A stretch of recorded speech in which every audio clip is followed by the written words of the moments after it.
Енді бүгін білесіңдер, дүниежүзілік кітап күні. Айтады ғой, біздің ата бабамыз кітап оқыған, сіздерге енді заң органда істеп, жұмыстарын халықты қорғап, қоғамды қорғап, қылмыспен қарсы күрес жұмыс жасап жатқандықтан, жұмыстың арасында, жұмыс қиын болса да, жұмыстың арасынан, бос уақыттың арасында кітап оқып,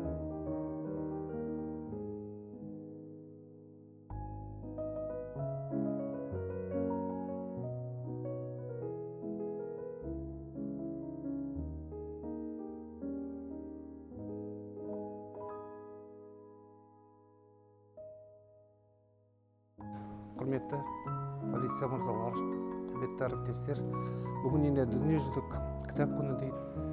Енді сіздердің жұмыстарыңыз қанша қиыншылық болса да, арасында уақыт тауып, сіздерді кітап оқуға шақырамын.